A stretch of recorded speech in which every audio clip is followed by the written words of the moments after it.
We all know that addiction to substances can be incredibly damaging to our physical and mental health. But did you know that addiction to negative emotions like anger, fear, and sadness can be just as harmful? I want to share with you my personal journey of overcoming addiction, not just to substances, but also to negative thinking. Let's start with the definition of addiction. Addiction for me is the urge to do something that you cannot control. If I want to define addiction in one word, I will say dependency. So let's go back to about 5 years ago, which was the first time I walked into a therapy room. This day I realized one thing. We often make the connection that when we talk about addiction, we talk about addiction to substances. But one of the biggest things that I learned this day is that we are also sometimes addicted to bringing a lot of different emotions to our head.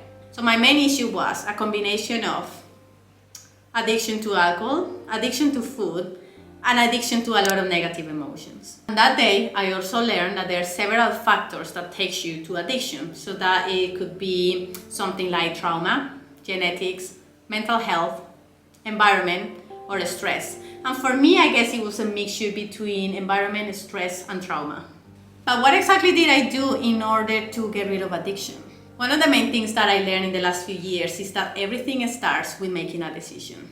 You take the decision to forgive, you take the decision to hate, you take the decision to love. In the same way, you take the decision to change yourself, to change your behaviors, and to change a lot of your bad lifestyle habits. I came across to this quote, which I think it summarizes this very well, and it says, all change begins with a decision. Once a decision is made, discipline becomes the bridge between desire and accomplishment. So this is the first thing that you gotta do when you wanna make big changes in your life. But what's the second point? Losing the fear of failure. The fear of failing can be the biggest barrier to personal and professional growth, and it is important to find ways to overcome this fear and take the risk in order to change. Learning to let go of emotional attachment and emotional connections is an important step in overcoming addiction. Being able to let go of negative feelings, people, or situations that might have contributed to the addiction can help an individual to be free from the grip of addiction.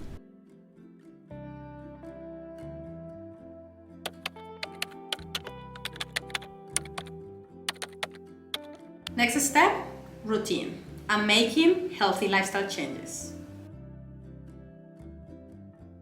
I came up with the idea of setting a daily routine. I knew that by having a routine, I would be more likely to stick to my goals. So I started to exercise every day, eat healthier, prioritize my sleep, and take time to connect with myself. As time passed, I started to notice that my bad habits were slowly disappearing, and I was no longer reaching for junk food, drinking a lot of alcohol, or staying up late. I felt in control of my life, and it was a great feeling.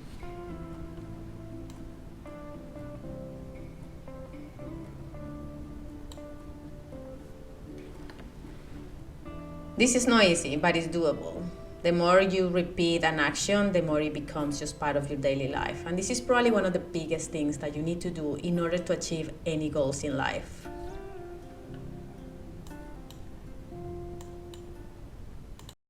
When it comes to a routine, I also wanted to find things that will give me that release of dopamine, but in a different form.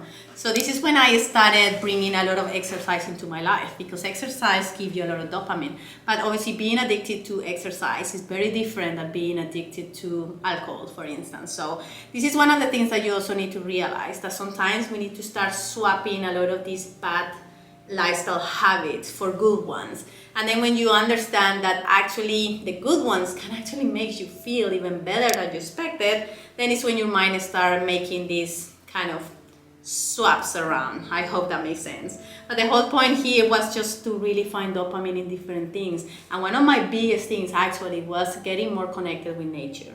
So now, after making the decision to change, after losing the fear of failure, and after organizing a little bit of a structure and a routine in my life, it was at the last point that it helped me to get rid of addiction for good. And this is not only going to help you to get rid of addiction for good, this is also going to help you to be a happier person in the world that you lived in. We need to understand that there are two different worlds. We have the natural world and we have the material world. For me, the natural world is obviously everything that needs to be or it is connected to nature. So with the years, we just lost a lot of that connection with nature. We lost a lot of the spirituality to understand that this is where we belong and this is where we're coming from.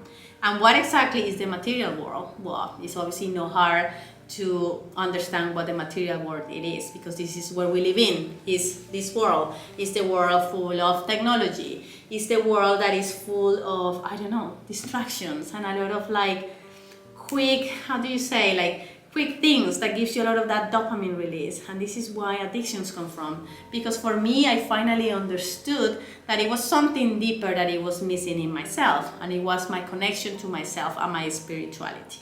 But after many years of hard work, inner work, and understanding more about myself and about spirituality and the material and the natural world, I realized that everything in this life is also a balance. I'm not someone who I'm gonna live all the bad things in the past forever, because I believe in balance. I believe that you can bring these things in your life as long as this is not the main driven in your life.